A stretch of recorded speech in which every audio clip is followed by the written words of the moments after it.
बोला. कोण बोलतोय? हा पुरस्काराबद्दल असं आहे की आम्ही दरवर्षी 28 नोव्हेंबरला महात्मा ज्योतिराव फुले आणि सावित्रीबाई फुले यांच्या या वाड्यावर येतो श्रद्धांजली अर्पण करण्यासाठी. आणि यापूर्वीसुद्धा अनेकांना मग आम्ही समता पुरस्कार देतो.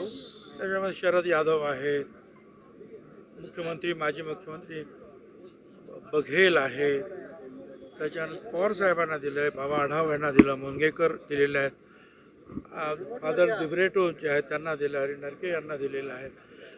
असे अनेक जे आहे जे समाजासाठी चांगलं काम करतात त्यांना आम्ही हे पुरस्कार देतो. यावेळेला नागराज मंजुळे जे लेखक आहेत, प्रोड्युसर आहेत, कलाकार आहेत, ज्यांनी चांगल्या कविता लिहिलेल्या आहेत आणि समाजामध्ये असलेल्या अंधश्रद्धा अन्याय याच्या विरुद्ध बोट ठेवलेला आहे. ऑनर किलिंगवर त्यांनी जो सिनेमा काढला सैराट, तो आपण सगळ्यांनी पाहिला.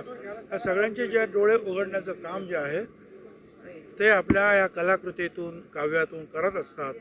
एक प्रकारे ते सुद्धा अतिशय महत्त्वाचंच काम आहे. जसे या सामाजिक प्रथांविरुद्ध महात्मा ज्योतिराव फुले, शाहू आंबेडकर, छत्रपतीबद्दल आपण बोलतो, भाषणं करतो, लिहितो, तसंच सिनेमाच्या माध्यमातून सुद्धा ह्या सगळ्या लोकांचं प्रबोधन करण्याचं काम नागराज मंजुळे करतात. म्हणून त्यांचा आम्ही जो आहे समता पुरस्कार देऊन सत्कार केला. नवीन सरकारमध्ये तरुणांना संधी दिली जाईल असं सांगितलं जातं. जे 50चे पुढचे नेते आहेत त्यांना मंत्रिपद दिली जाणार नाहीत अशी एक शक्यता वर्तवली जाते आणि चर्चा देखील सुरू आहे. ठीक आहे, आपल्याला कोणी तुम्हीच सांगितलं, तुम्हीच चर्चा करा, तुम्हीच जे आहे या सगळ्या न्यूज पसरवीत जा. बाकी आम्हाला तसं काही माहीत नाही. कारण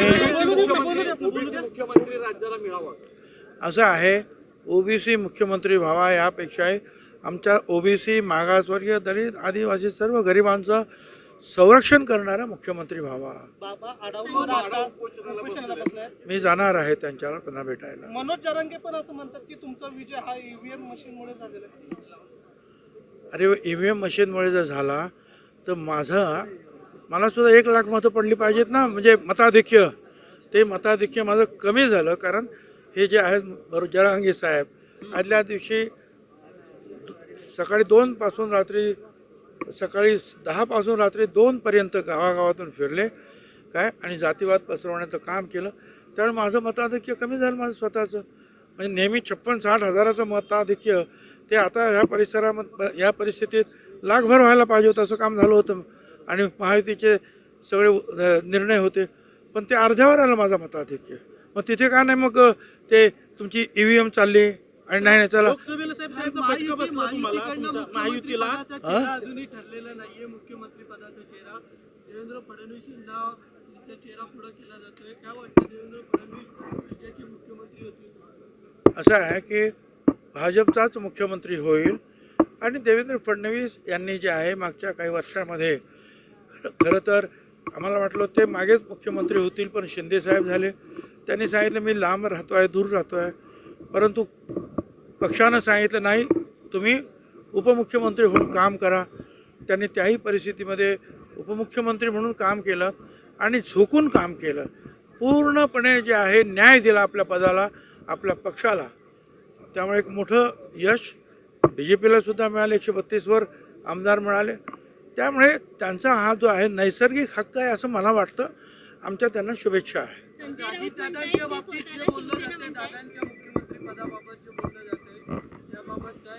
नाही असं आहे, दादा जरी झाले मुख्यमंत्री तर अधिक चांगलं आहे.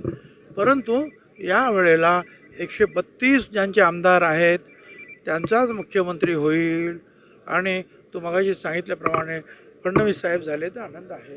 तुम्ही दावा सोडलाय तुमच्या पक्षाने मुख्यमंत्री पदावरून पुढे दावा सोडलाय साहेब. संजय राऊत म्हणतात आम्ही दावा केलेलाच नव्हता साहेब. कधी दावा केला होता सांग? अरे त्यांनी दावा केला असेल, आम्ही कधी दावा केला. उगीच तुमच्या तोंडातली वाक्य माझ्या तोंडात टाकू नका. सगळ्यांना धन्यवाद. तुमचे प्रश्न संपलेले आहेत. स्वतःला शिवसेना म्हणतायत त्यांनी त्यांच्या पक्षाचे निर्णय मोदी शांना घ्यायला दिले. त्यांनी बाळासाहेबांचं नाव घेऊ नये.